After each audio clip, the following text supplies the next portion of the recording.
Brisbane, Queensland, Australia, Monday the 24th of November 2025, the giant hail supercell catastrophe.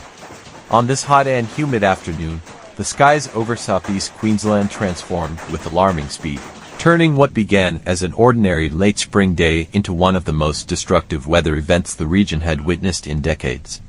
By early afternoon, a dangerous supercell thunderstorm, fueled by unstable atmospheric conditions and a deep reservoir of tropical moisture, exploded over the Greater Brisbane Area. Residents across suburbs stretching from the Gold Coast hinterland to the Sunshine Coast noticed the first warning signs when the blue sky shifted into a dense blanket of churning grays and blacks, accompanied by a haunting silence that always seems to precede severe weather.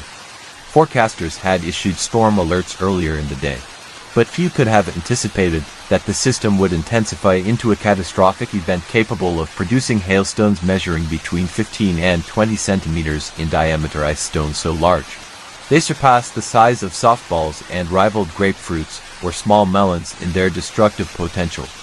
As the supercell matured, weather radars detected rapidly rising air currents inside the storm, the kind of vertical lift required to suspend massive hailstones for extended periods until they grew extraordinarily large.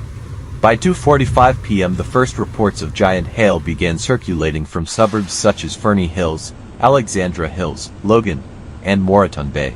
Witnesses described hailstones that seemed impossible in size, jagged icy spheres that fell with explosive force and a sound so loud it was compared to gunfire or the pounding of sledgehammers on metal roofs. People who attempted to film the event from their windows quickly retreated as the hail shattered nearby panes within seconds. Cars parked outdoors were instantly pummeled, hoods crumpled like aluminum foil.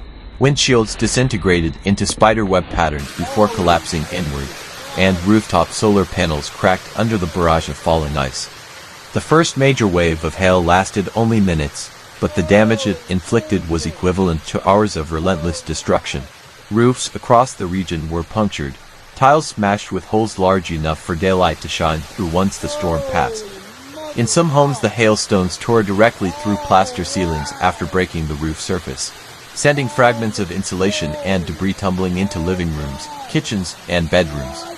Residents scrambled to move valuables and electronics to safer corners of their homes, but many watched helplessly as water poured in through newly formed openings. One family in Logan reported that the hailstones hit with such force that they believed the entire roof was going to collapse, and moments later a large section of metal sheeting did rip free, sending the family rushing across their backyard to seek shelter in their neighbor's house. Wind gusts exceeding 100 kilometers per hour swept across the storm corridor, carrying branches, roofing fragments, and sheets of corrugated metal through the air. At Brisbane Airport, instruments recorded peak gusts of around 110 kilometers per hour during the worst of the supercell. Trees that had stood for decades were uprooted in seconds, their massive trunks smashing onto fences, cars, and sometimes homes. The combination of violent winds and hail created a terrifying soundscape: roaring gusts, thundering impacts, and the metallic shriek of debris scraping across rooftops. By 3:10 p.m. darkness swallowed the region despite the afternoon hour. Visibility dropped to only a few meters as torrential rainfall followed the initial hail assault. Roads transformed into rivers within minutes, and storm drains overflowed across low-lying areas. Drivers caught on the road struggled to maintain control as the wind pushed their vehicles sideways and sheets of water poured across intersections. Many motorists pulled over wherever they could, though even stopping was dangerous as hail shredded car exteriors and shattered glass. Emergency services pleaded with residents to stay indoors and off the roads due to the rapidly escalating hazards. Power outages rippled across southern Queensland as trees toppled onto lines and transformers exploded under the stress of ice, wind, and electrical surges. By mid-afternoon more than 120,000 homes were without electricity, and that number rose toward 150,000 as the storm's destructive core moved northeast toward the Sunshine Coast hinterland. Entire neighborhoods plunged into sudden darkness as their power grids collapsed. For some residents, the outage happened while the storm was still raging, leaving them surrounded by deafening impacts with no light except intermittent flashes of lightning. Emergency crews were quickly overwhelmed. Fire and rescue trucks struggled to navigate blocked roads, and call centers received thousands of reports of structural damage, vehicle impacts, fallen trees, and flooding. Priority was given to situations where people were trapped or in immediate danger, but even these calls created significant delays because of the extent of the destruction.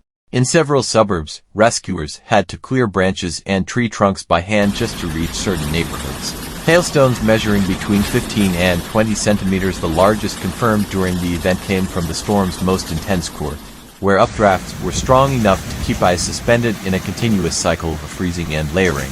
Meteorologists later explained that such hail size is exceedingly rare and requires near-perfect atmospheric instability, moisture, and wind shear. Residents who collected the hailstones after the storm passed posted photos online showing massive, translucent chunks of ice, their surfaces jagged and layered like the cross-section of a frozen onion. Some stones were so large that people could barely hold them in one hand. Schools throughout the region went into emergency lockdown procedures.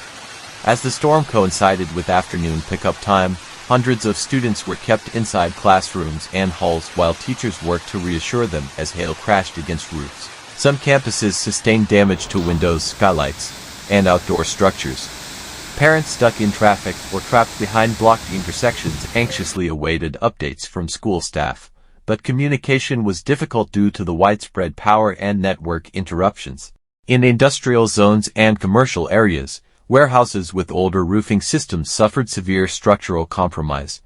Several car dealerships reported catastrophic losses as entire fleets of vehicles were damaged beyond repair. Thousands of windshields shattered, bodywork caved in, and alarms echoed across lots long after the hail had stopped. In shopping centers, water leaked through ceilings, forcing staff to cordon off aisles and evacuate customers as tiles bulged under the weight of accumulating water. As the storm finally began to weaken after nearly 2 hours of chaos, emergency teams mobilized to assess the scale of destruction. Streets were littered with fallen branches, broken roof tiles, smashed glass, and ice fragments the size of coconuts. Some storm drains were clogged with debris, causing continued flooding even after the rain eased. Neighbors emerged cautiously from their homes, checking on the elderly, clearing pathways, and documenting damage for insurance claims. Despite the extensive property losses, early reports suggested there were remarkably few serious injuries, a testament to how quickly people sought shelter once the hail began.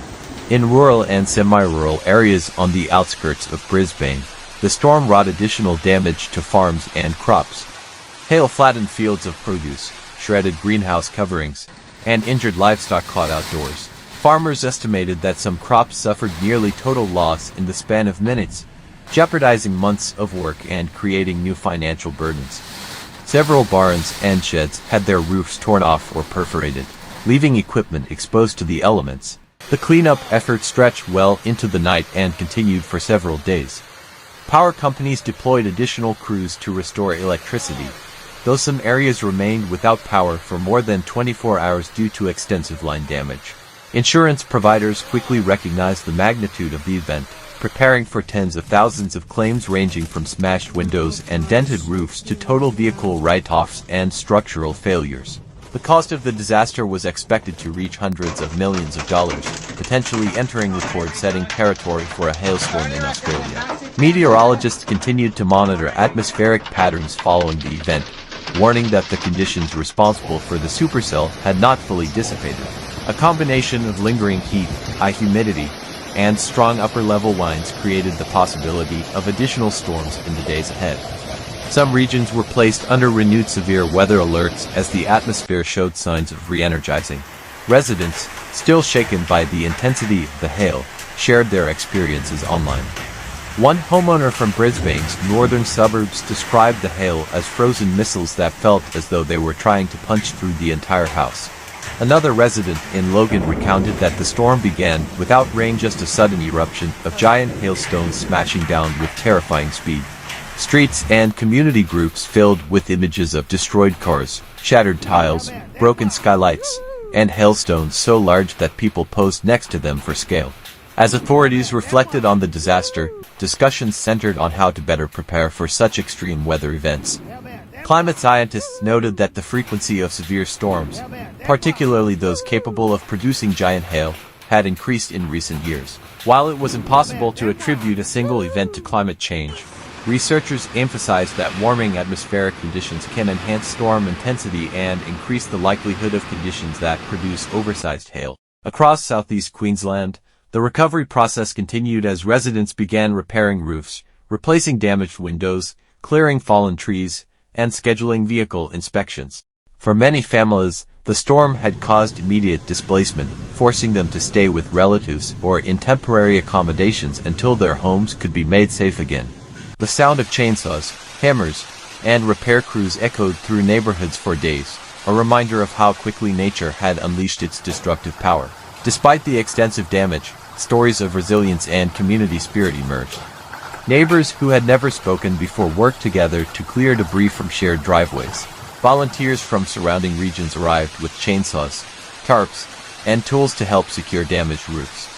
Local businesses offered discounts on emergency supplies, and community centers opened their doors to provide meals and charging stations for those still without power. As the sun finally returned to the region,